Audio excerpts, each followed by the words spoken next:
তৃণমূলের মুষল পর্বে নাটকীয় সংযোজন। শুক্রবার সন্ধ্যায় বাইপাসের ধারে মেট্রোপলিটন এলাকায় তৃণমূলের ভাড়া নেওয়া দলীয় অফিসে হঠাৎই হাজির হন ঋতব্রত পন্থীরা। কিছুক্ষণ থাকার পর তৃণমূল ভবনের মূল ফটকে তালা ঝুলিয়ে চলে যান তারা। যাওয়ার সময় মমতা বন্দ্যোপাধ্যায়ের ছবি দেওয়া ব্যানারের পাশে ঋতব্রতরা টাঙিয়ে দিয়ে যান নিজেদের ব্যানার। খবর পেয়ে তৃণমূল ভবনের সামনে আসেন কুণাল ঘোষ সহ কালীঘাটপন্থী নেতারা। কয়েক ঘন্টার টানটান উত্তেজনা জল গড়ালো স্থানীয় প্রগতি ময়দান থানার পুলিশ পর্যন্ত।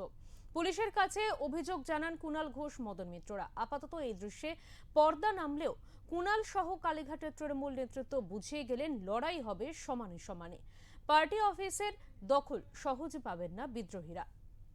তৃণমূলের দুই শিবিরের সংঘাতে যুক্ত হলো নাটকীয় দৃশ্যায়ন। শুক্রবার সন্ধ্যায় হঠাৎই তৃণমূলের মেট্রোপলিটন পার্টি অফিসের দখল নিয়ে মূল গেটে তালা ঝোলালো ঋতব্রত তৃণমূল। যাবার সময় মমতা বন্দ্যোপাধ্যায়ের ছবি সহ দলের ব্যানারের পাশে ঝুলিয়ে যান নিজেদের ব্যানার, যাতে তৃণমূলের চেয়ারম্যান হিসাবে দেওয়া আছে অরূপ রায়ের নাম। যদিও তৃণমূল ভবন জুড়ে মমতার ছবি সহ যেসব কাট আউট রয়েছে তাতে তারা হাত দেননি, বরং তারা আরও একবার স্পষ্ট করে দেন যে মমতাকে পরামর্শদাতা হিসেবে চান তারা। ঋতব্রতর সঙ্গে দেখা যায় ফিরহাদ হাকিম, সন্দীপন সাহা, জাভেদ খান, আকরুজ্জামান সহ এক ঝাঁক বিদ্রোহী গোষ্ঠীর বিধায়কদের। উনি তো আমাদের প্রধান পরামর্শদাতা। আমরা সবসময় বলেছি মিটিং হয়েছিল, সেই মিটিংয়ে তো আমরা এখানে মমতা বন্দ্যোপাধ্যায় তো শিক্ষা মনীষীদের সম্মান জানাতে হবে। আমরা জাতির জনক, সংবিধানের প্রণেতা, হাজার বছরের শ্রেষ্ঠ বাঙালি বিদ্রোহী কবি, এই শিক্ষা তো তাদের সম্মান জানিয়েছে মমতা বন্দ্যোপাধ্যায়ের শিক্ষা। খবর পেয়ে সেখানে পৌঁছয় তৃণমূলের কালীঘাট পন্থীরা।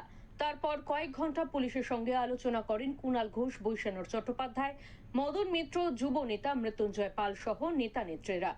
তাদের সাফ কথা, এই ধরনের দখলদারির বিরুদ্ধে তারা। আমরা তো কোনো তালা ভাঙাভাঙি করছি না, তো আর একটা তালার চাবি আমাদের কাছে আছে, তাহলে কেন আমরা ঢুকতে পারবো না? এবং যারা রেগুলার অফিস দেখেন তারাও উপস্থিত আছেন, তারা কেন ঢুকতে পারবেন?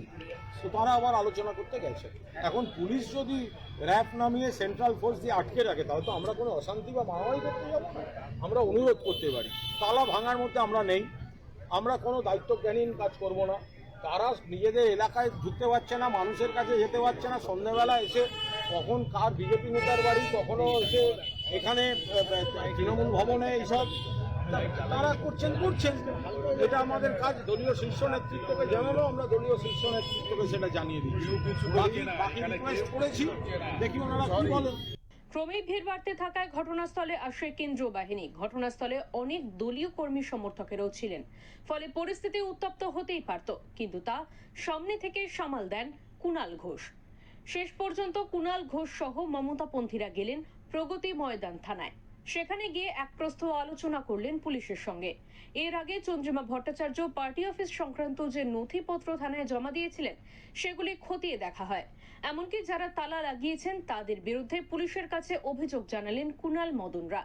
কুণাল ঘোষ পুলিশের সামনে বলেন তারা তালা ভাঙার মতো কাজ করবেন না, তবে তারাও একটা তালা লাগিয়ে দিতে চেয়েছিলেন, যদিও পুলিশ তার অনুমতি দেয়নি।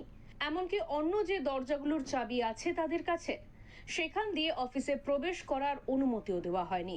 যে ওরা তৃণমূল এবং ওরা জোড়া ফুলে এই সার্টিফাই করেছেন মমতা ব্যানার্জিরা, আর আজকে বলছেন মমতা ব্যানার্জি নয়। এটা কোনো কাজের কথা?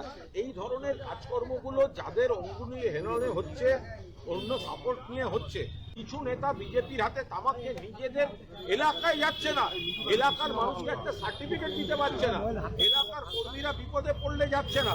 তারা শুধুমাত্র এমএলএ হোস্টেল, কলকাতা কার হোটেল, দিল্লি বিজেপির কার বাড়ি, এখানে হোটেলে গিয়ে কোন বিজেপি নেতার সঙ্গে এইগুলো করে বেড়াচ্ছে।